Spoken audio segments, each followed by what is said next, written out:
नमस्कार दोस्तों, welcome to Pharmatech, your digital learning partner for pharmacy practicals. आज हम एक इम्पॉर्टेंट फार्माकोलॉजी प्रैक्टिकल करने जा रहे हैं। डोज रिस्पांस कर्व और PDT value for acetyl choline. और सबसे खास बात यह है कि ये एक्सपेरिमेंट हम करेंगे एक्सफॉर्म सॉफ्टवेयर की मदद से। चलिए शुरू करते हैं और समझते हैं इस डिजिटल प्रैक्टिकल के हर एक स्टेप को। इस एक्सपेरिमेंट का एम है to record the dose response curve of acetyl choline using ExPharm software और कैलकुलेट करना है पीडीटी वैल्यू जो ड्रग की पोटेंसी को रिप्रेजेंट करती है। अब जो एक्सफॉर्म सॉफ्टवेयर में स्क्रीन दिख रही है, हम एक्सपेरिमेंट को स्टार्ट करेंगे। यहाँ हमको फर्स्ट जो है record dose response curve and दूसरा है डिटरमाइन पीडीटी वैल्यू।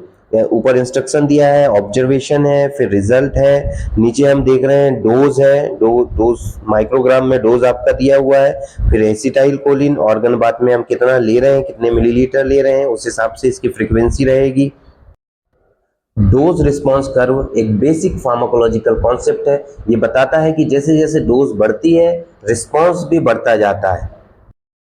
अब जो इंस्ट्रक्शन देख लेते हैं हम। इंस्ट्रक्शन मतलब स्टेप बाय स्टेप आपको प्रोसीजर कैसे फॉलो करना है। जैसे कि कैपेसिटी दी हुई है ऑर्गन ट्यूब की आपकी 20 मिलीलीटर, मिनिमम पॉसिबल डोज दिया हुआ है कि कितना आपको लेना है, इसी हिसाब से आपको लेना है।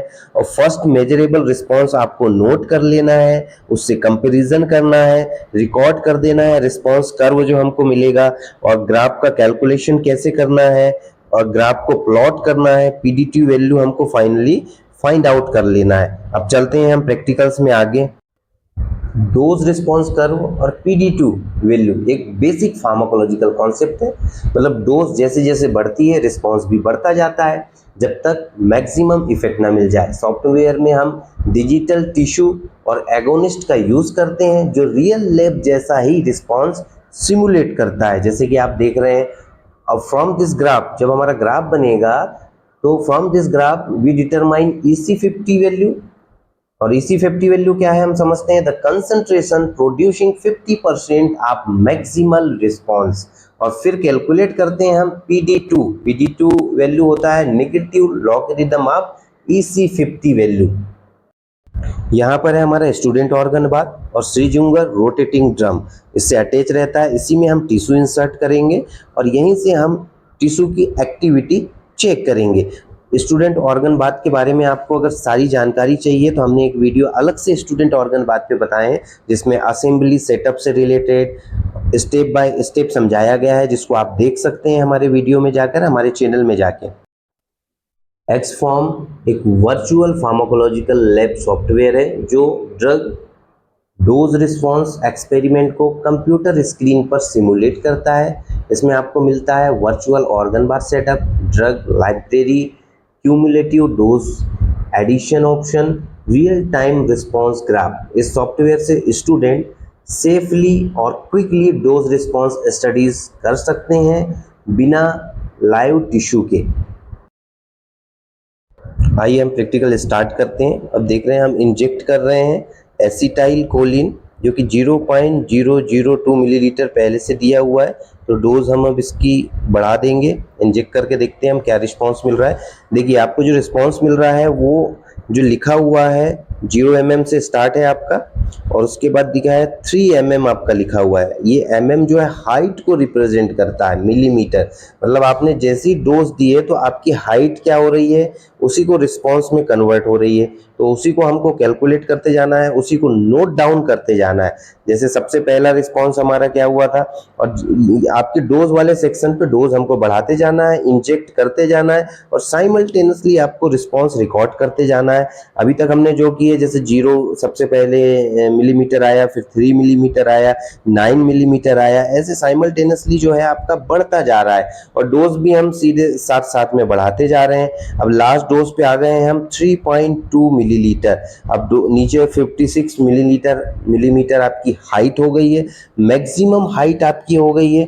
अब आप देख रहे हैं अब जो डोज आपका बढ़ रहा है साइमल्टेनियसली, जैसे जैसे डोज बढ़ रहा है तो अब कोई रिस्पांस बढ़ नहीं रहा है, अब हाइट आपकी बढ़ नहीं रही है। मतलब आपकी जो रिस्पांस है आपका स्टेबल हो गया है, कांस्टेंट हो गया है। मतलब मैक्सिमम रिस्पॉन्स हमको मिल गया यहाँ पर। अब बात करते हैं एसिटाइलकोलिन के मैकेनिज्म की। एसिटाइलकोलिन एक न्यूरोट्रांसमीटर है जो मस्करिनिक रिसेप्टर M1 और M5 और निकोटिनिक रिसेप्टर पर एक्ट करता है। फार्माकोलॉजी प्रैक्टिकल्स में हम मेनली मस्करिनिक एक्शन स्टडी करते हैं, जैसा वीनापिग, इलियम या फ्रोब्रेक्टस एब्डोमेन्स में मिलता है। स्टेप बाय स्टेप मैकेनिज्म देखते हैं। एसिटाइलकोलिन सबसे पहले बाइंड करता है M3 रिसेप्टर को, जो कि स्मूथ मसल्स में प्रेजेंट होती है। ये रिसेप्टर जी प्रोटीन्स कपल रिसेप्टर होते हैं और उसी दौरान ये एक्टिवेशन हो जाता है फास्फोलाइपेज सी का, मतलब पीएलसी एंजाइम एक्टिवेट हो जाता है और पीएलसी कन्वर्ट कर देता है PIP2 से IP3 में, और यहाँ इंट्रासेल्यूलर कैल्शियम रिलीज हो जाता है सार्कोप्लाज्मिक रेटिकुलम में। अब जो कैल्शियम का कंसंट्रेशन है वो बढ़ता है और कॉन्स्ट्रिक्शन होने लगता है, और यही कॉन्स्ट्रिक्शन रिस्पॉन्स हम इसमें स्टडी करते हैं।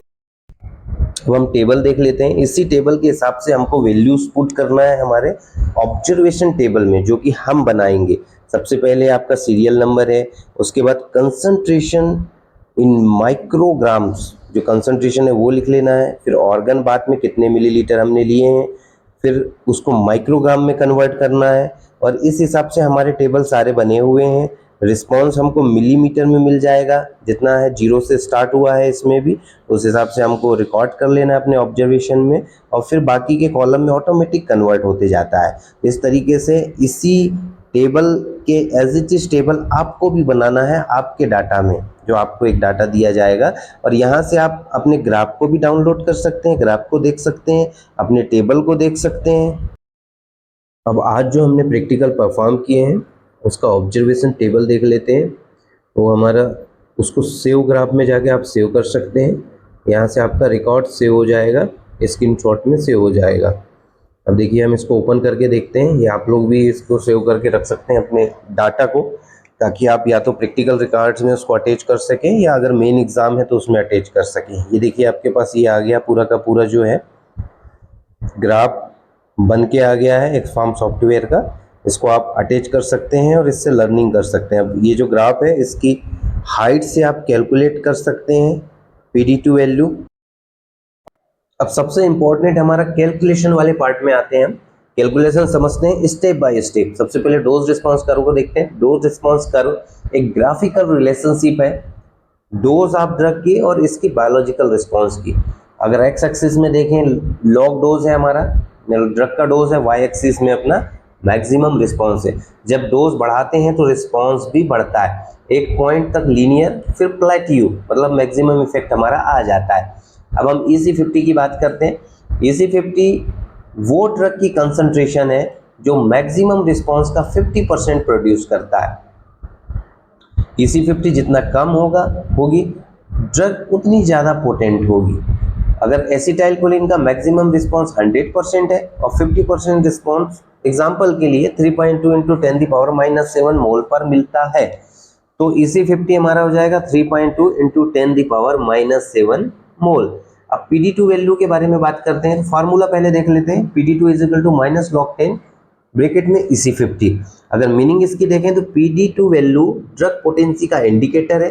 जितनी बड़ी PD2 वैल्यू उतनी ज़्यादा ड्रग पोटेंट या उतनी ज़्यादा पोटेंसी हो जाएगी। एग्जाम्पल के लिए अगर EC50 3.2 × 10⁻⁷ है और फार्मूला PD2 का होता है -log10 ब्रैकेट में 3.2 × 10⁻⁷, जो कि EC50 है, ये हो जाएगा। स्टेप बाय स्टेप समझते हैं कैसे इसको कैलकुलेट करना है। log10 3.2 ब्रैकेट में, मतलब log10 × 3.2 = हमारा आ जाता है 0.505। फिर सेकेंड स्टेप होता है log10 × 10⁻⁷ = -7। टोटल लॉग की बात करें तो इसके बाद टोटल लॉग हमारा आ जाएगा 0.505 -7, मतलब अब छोटे से बड़े को माइनस कर रहे हैं तो हमारे पास आ रहा है -6.495। अब PD2 क्योंकि निगेटिव लॉगरिथम है तो इसके लिए ऑलरेडी इसमें माइनस है, तो माइनस, फिर ब्रैकेट में माइनस, मतलब माइनस माइनस का इंटू हो रहा है 6.495, तो माइनस माइनस प्लस हो जाएगा, ये हमारा आ जाएगा 6.495। अप्रॉक्स इसको 6.5 हम कह सकते हैं। अब हम एक कंपैरेटिवली स्टडी कर लेते हैं, इंटरप्रिटेशन करते हैं कि कैसे हमको स्टडी करना है। मान लो ड्रग आपकी एसिटाइलकोलिन है, EC50 आपका 3.2 इंटू 10⁻⁷ है, PD2 वैल्यू 6.5 है। पोटेंसी की बात करें तो इसमें हाई पोटेंसी होगी। वहीं ड्रग ए और ड्रग बी है, ए ड्रग की EC50 1 इंटू 10⁻⁶, PD वैल्यू 6.0, तो ये मॉडरेट होगी पोटेंसी के मामले में। और वहीं अगर ड्रग बी की बात करें तो इसका EC50 1 इंटू 10⁻⁵ और PD2 5.0 है, तो इसकी पोटेंसी क्या होगी, बहुत लो हो जाएगी। सिंपली अगर हम रिमेंबर करें तो PD2 और पोटेंसी डायरेक्ट रिलेशन में है, मतलब PD2 बढ़ेगा पोटेंसी बढ़ेगी, और EC50 और पोटेंसी इनवर्स रिलेशन में है। इस वीडियो के माध्यम से हमने EC50 और PD2 वैल्यू कैसे फाइंड आउट करते हैं विथ मैथमेटिकल कैलकुलेशन आपको हमने बताया। वीडियो अच्छा लगे तो शेयर एंड सब्सक्राइब जरूर करें।